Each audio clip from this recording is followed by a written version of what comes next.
Vamos lá, gente. Boa tarde, né?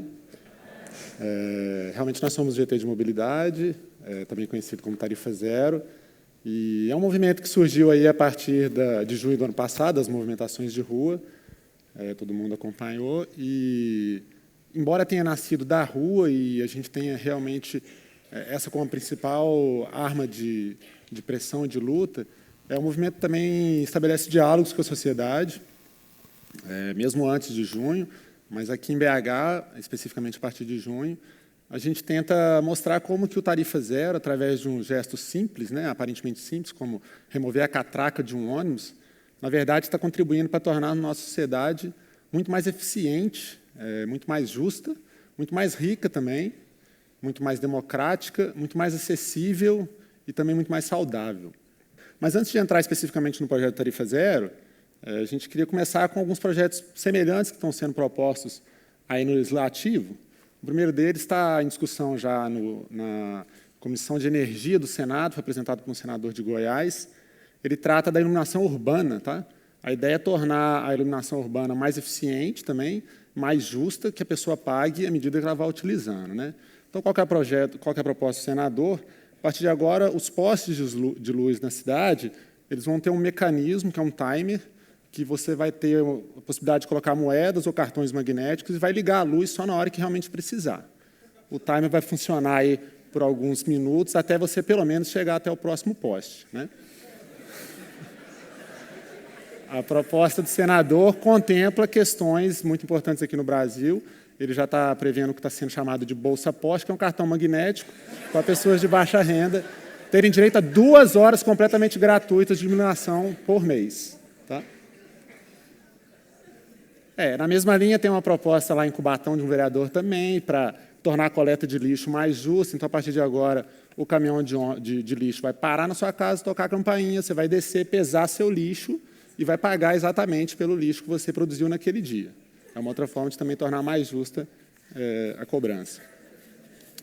E um terceiro e último, tá, que também segue na mesma linha, é de um deputado estadual do Rio de Janeiro, que é para também aumentar o financiamento das escolas. Ele argumenta que nem todo mundo que estuda numa escola pública é carente, então que se cobre também pelas aulas, né? Aí uma tabela diferenciada por cada disciplina.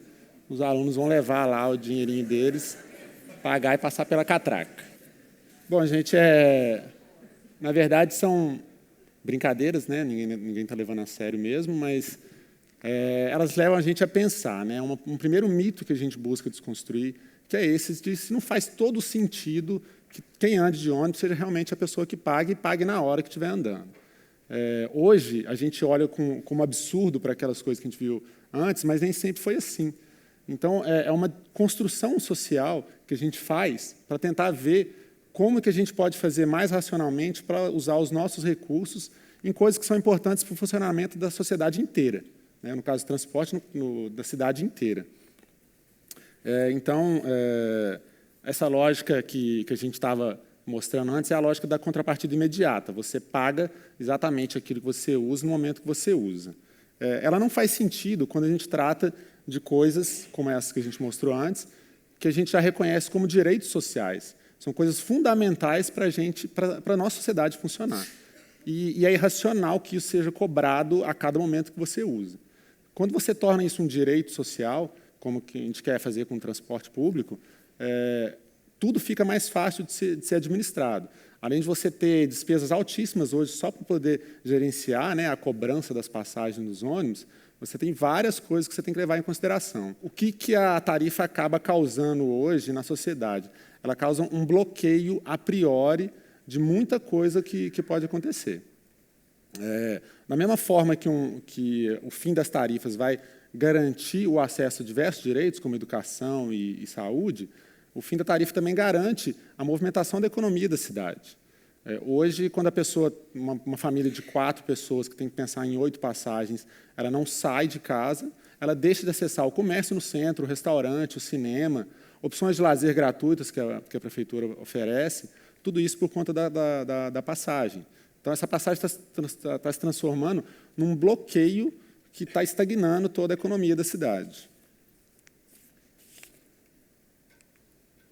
e aí, agora sim, as irracionalidades que esse sistema produz para a gente. Eu lembro, no ano passado, quando a gente estava ocupando a Câmara aqui em Belo Horizonte, o prefeito nos chamou para conversar e ele apresentou uma contraproposta à tarifa zero, que seria isentar a tarifa apenas de pessoas de baixa renda. E, aparentemente, parece justo, né? Mas, ainda assim, ela guarda sérios problemas. Ela também, o fato de você querer diferenciar as pessoas que pagam e não pagam no ônibus, você acaba tendo que manter a mesma estrutura de hoje. E aí, o que isso gera? Um dos exemplos são as filas nos pontos.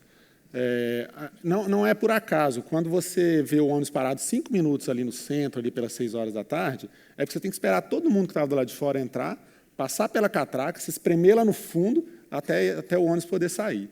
Esses 5 minutos podem parecer pouco, mas se você multiplicar isso por todos os pontos que você vai passar e falar isso para um trabalhador que está rezando para chegar em casa às 8 horas da noite, você vai ver que isso não é desprezível. O segundo ponto, muito importante também, que a lógica da tarifa ataca diretamente na qualidade do sistema. Para você ter ônibus hoje que funcionam em bairros muito distantes, para eles chegarem até o centro, ele vai percorrer uma distância muito maior, cobrando o mesmo valor da tarifa. O que a pessoa que administra o ônibus tem que pensar? Eu não posso vir com esse ônibus vazio, senão o meu prejuízo vai ser muito grande.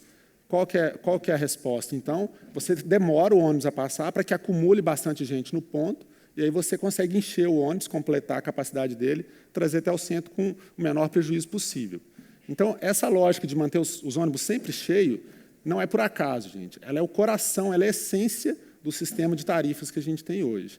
Ônibus cheio significa, racionalmente, para quem administra aquele negócio, significa exatamente que o negócio dele vai se manter sustentável.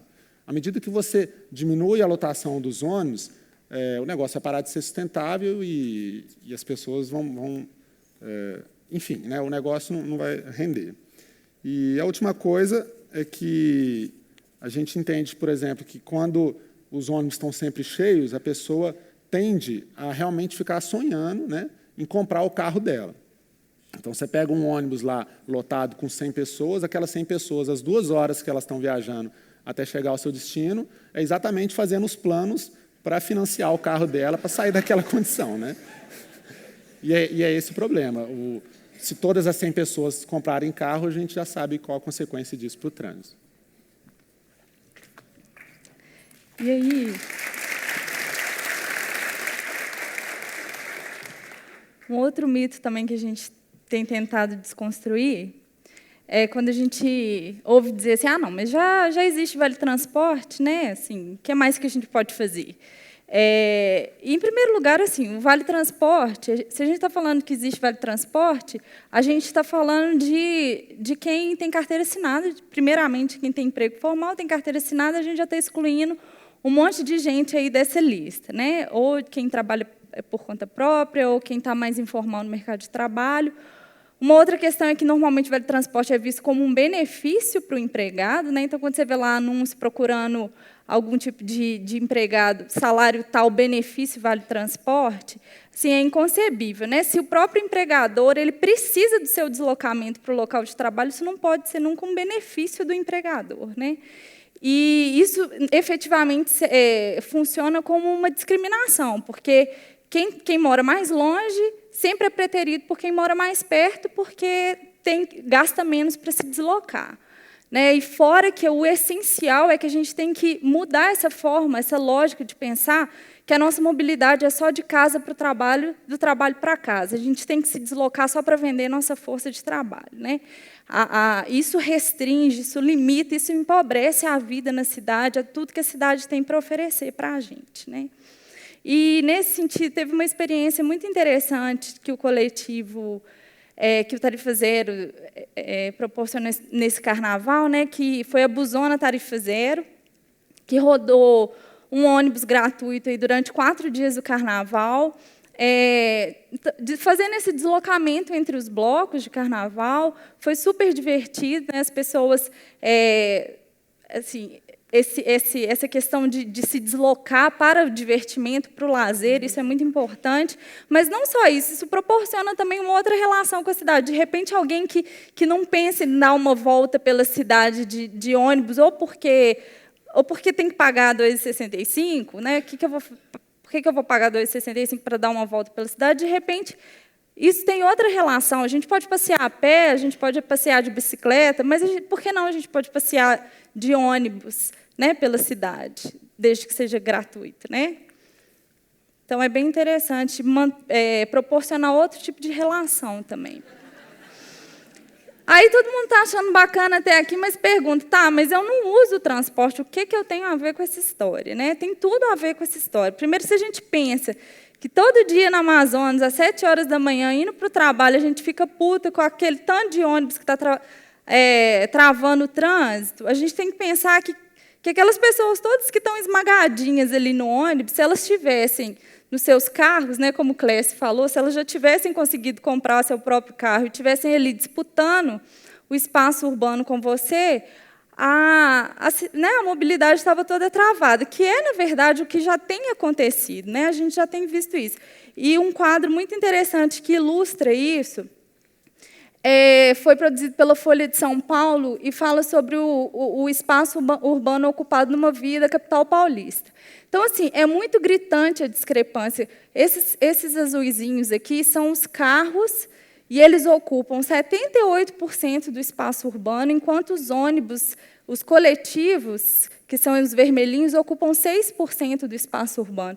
Então, quando você vê esse outro lado aqui, que os carros transportam 109,2 pessoas e os ônibus 214,59, veja bem, os carros só conseguem transportar metade do que os ônibus transportam porque eles ocupam 78% do espaço. As políticas que estão sendo adotadas de migrar estão sempre assim, não convidam para o transporte coletivo. Aí, sempre que tem oportunidade, migra-se para o transporte individual automotivo, e isso significa, além de congestionamento, significa onerar mais o transporte coletivo para quem depende dele, porque aí é o mesmo custo sendo rateado por menos pessoas. Né? Em Tallinn, que é um exemplo de tarifa zero, Tallinn, que é a capital da Estônia, é uma cidade de 420 mil habitantes, a gente tem a experiência que implantou tarifa zero em 2013, e logo nos 3 primeiros meses já teve uma queda de 15% no número de veículos e, consequentemente, no congestionamento. Né? É claro que a gente sabe que a supressão da cobrança imediata ela não funciona se ela vier sozinha. Tem que ter participação popular na gestão do sistema, então, decidindo sobre linhas, decidindo sobre itinerários, sobre quadro de horários, sobre fiscalizando o sistema. Então, assim, é claro que é um conjunto de ações, mas a gente tem que começar a pensar que a gente quer outro tipo de sistema de transporte. Outra coisa que a gente ganha é em saúde. Isso aqui é uma foto da Torre Eiffel.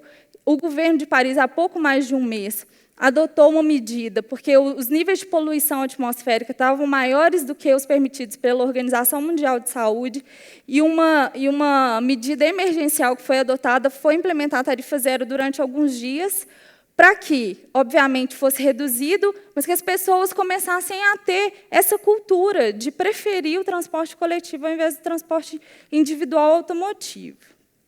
Fora que a gente ganha também em segurança, tá, gente? Porque a gente anda pelas ruas hoje em dia, a gente vê assim, só carro. E mais gente circulando na rua é mais segurança coletiva também. Aí vem a pergunta que todo mundo quer escutar, né? Quem que vai pagar pelo transporte coletivo? Né? Então, assim, tem um gráfico muito interessante que mostra várias capitais, várias cidades da Europa, e como que é o financiamento do transporte público. Aqui a gente tem que a maior parte da receita do transporte não é advinda de tarifa, como acontece aqui em Belo Horizonte.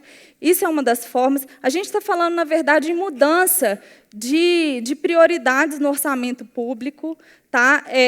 Quando a BH-Trans, por exemplo, o presidente da BH-Trans fala que a meta de Belo Horizonte é que 70% das pessoas utilizem o transporte público, como em Barcelona, que foi o que ele citou, ele esqueceu de citar que 50% da receita do transporte é subsidiada. E aqui não acontece isso. Tá?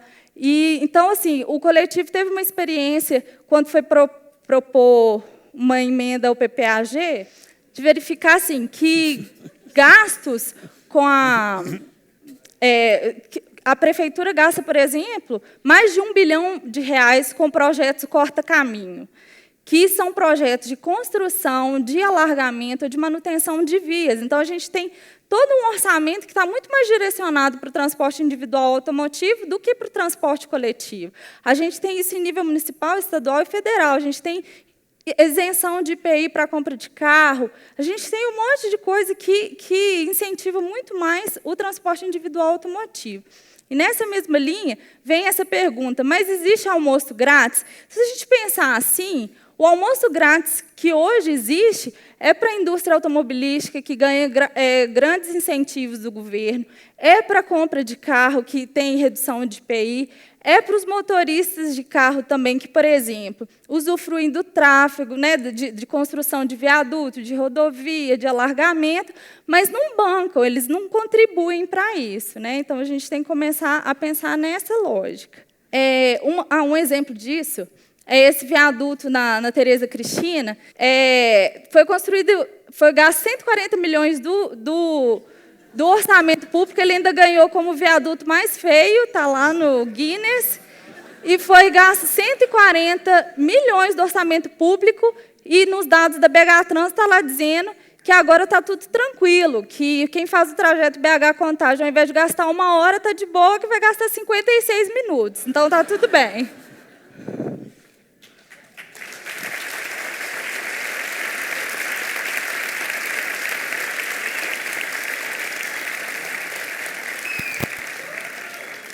Olha só, não acabou ainda não, é só ia dar o recado final. Só para falar mesmo que Tarifa Zero nada mais é do que rever a forma com que a gente já gasta o nosso dinheiro com transporte. Tá? Ninguém acha que dá nossa andar de graça na rua, mas é mais do que isso, é ver os gastos que a gente já tem hoje, como é que a gente pode fazer para melhorar. Obrigado, gente. Obrigada.